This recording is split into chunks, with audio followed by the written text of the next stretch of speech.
Ko'pchilik ota-onalarni qiynaydigan va qiziqtiradigan bitta asosiy savol bor. Farzandimni qanaqa qilib kitob o'qishga qiziqtirishim mumkin? Keling bugun mana shu savolga farzandimizni qanaqa qilib kitob o'qishga qiziqtirish uchun 6 ta ketma-ketlikdagi amaliy qadamlarni ko'rib chiqamiz. Birinchi o'rinda siz o'zingiz o'rnak bo'lishingiz shart va zarur. Agar siz o'zingiz telefon o'ynab o'tiradigan bo'lsangiz yoki televizor ko'rib o'tirayotgan bo'lsangiz, bor sen kitobingni o'qi deydigan bo'lsangiz, umuman bu narsalar ish bermaydi. Ikkinchisi bo'ladigan bo'lsa, avvalo biz aniqlashtirib olishimiz kerak, uyimizda o'zi kitob bormi? Kichik bo'lsa ham kutubxonamiz bormi? Ko'pincha shu narsani aniqladikki, uyida umuman kitob bo'lmagan holatlarda bola kitob o'qimaydi. O'shaning uchun ham siz farzandingizni o'zingiz kitob sotadigan do'konga olib borib, o'zi xohlagan kitoblarni olib berishingiz kerak bo'ladi.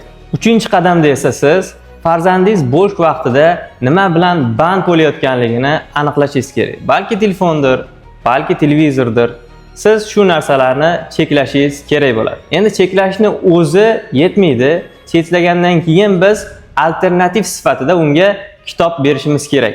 Chunki bola bo'sh vaqtida nima qilishini bilmasa, televizor yoki telefonga mukkasidan ketadi. 4-qadamda bo'ladigan bo'lsa, farzandingiz kitob o'qigani uchun siz qanchadir miqdorda boshida pul mukofoti yoki qanaqadir ko'rinishda boshqa rag'batlar berishingiz kerak bo'ladi. Agar farzandingiz rosa ham telefonga mukkasidan ketgan bo'lsa, agar siz bitta o'qigan kitobi uchun aytaylik 2 soat yoki 3 soat telefondan foydalanish huquqini berishingiz mumkin. Bu ham unga ajoyib motivatsiya bo'ladi. 5-bosqich eng muhim bosqich.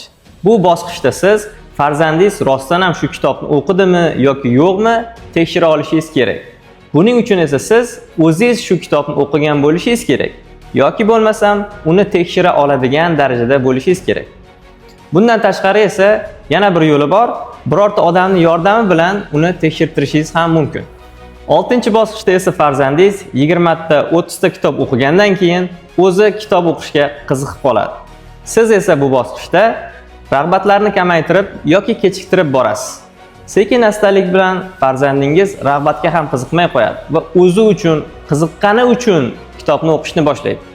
Biz o'zimizning Johnny School xususiy maktabida har bir o'quvchimizni kitobga qiziqishini uyg'otishga harakat qilamiz.